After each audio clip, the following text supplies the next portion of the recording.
ಕಲಬುರಗಿ ನಗರಸಭೆಯ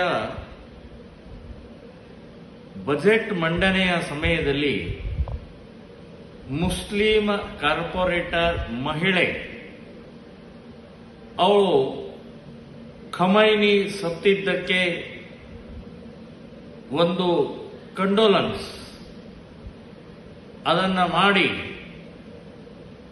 ಮತ್ತು ಇಡೀ ನಗರಸಭೆಯ ಇರುವಂತಹ ಎಲ್ಲ ಸದಸ್ಯರಿಗೆ ಎದ್ದು ನಿಂತು ಮೌನಾಚರಣೆ ಮಾಡಬೇಕು ಅಂತ ಹೇಳಿ ಸೊ ಅಲ್ಲಿದ್ದಂತಹ ಎಲ್ಲರೂ ಕೂಡ ಮೌನಾಚರಣೆಯನ್ನ ಮಾಡಿದ್ದಾರೆ.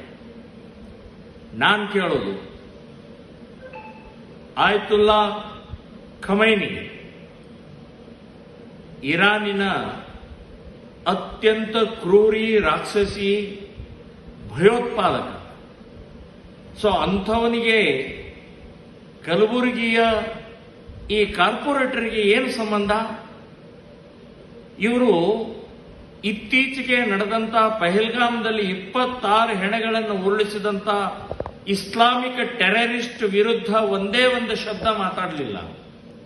26 ಹೆಣಗಳ ಬಿದ್ದಂತ ಸಮಯದಲ್ಲಿ ಅವರು ಮೌನಾಚರಣೆ ಮಾಡಲಿಲ್ಲ. ಅದಲ್ಲದೆ ನಂತರ ದೆಹಲಿಯಲ್ಲಿ ನಡೆದಂತಹ ಭಯೋತ್ಪಾದನೆಯಲ್ಲಿ 11 ಜನರ ಹತ್ಯೆ ಆಯಿತು.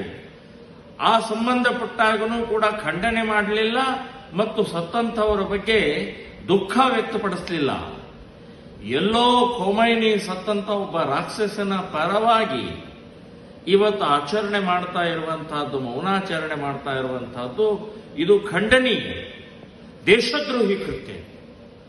ಸೊ ಇದನ್ನೇ ಹೇಗೆ ಯಾವ ರೀತಿಯ ಸಹನೆ ಮಾಡ್ತಾ ಇದ್ದಾರೆ ಅಷ್ಟೇ ಅಲ್ಲ, ಇನ್ನೊಂದು ಬಹಳ ದುಃಖದ, ನೋವಿನ ಮತ್ತು ಶಾಕಿಂಗ್ ನ್ಯೂಸ್ ಅಂತಂದ್ರೆ ಈ ನೀತಿಗೆಟ್ಟ ಬಿಜೆಪಿಯ ಕಾರ್ಪೊರೇಟರ್ಸ್.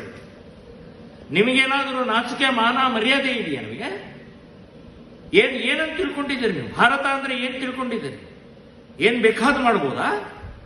ಸೊ ಅದನ್ನು ಧಿಕ್ಕರಿಸಬೇಕಾಗಿತ್ತು, ಖಂಡಿಸಬೇಕಾಗಿತ್ತು. ಅದನ್ನು ಮೌನಾಚರಣೆ ಅಲ್ಲಿ ಆಗದೇ ಇರುವಾಗ ನೋಡ್ಕೊಳ್ಬೇಕಾಗಿತ್ತು, ಧಿಕ್ಕಾರ ಹೇಳಬೇಕಾಗಿತ್ತು, ಘೋಷಣೆಗೆ ಹೋಗ್ಬೇಕಾಗಿತ್ತು. ಅದು ಬಿಟ್ಟು ನೀವು ಕೆಳಗಡೆ ಮುಖ ಹಾಕೊಂಡು ನಿಮ್ಮ ಅಪ್ಪ ಅಂದ್ರೆ ಅಮ್ಮಂದ್ರ ಸತ್ತಾಗ ಇಷ್ಟು ಹತ್ತಿದಿರೋ ಇಲ್ಲಿ, ಇಷ್ಟು ಮೌನಾಚರಣೆ ಮಾಡಿದಿರೋ ಇಲ್ಲೋ ಗೊತ್ತಿಲ್ಲ.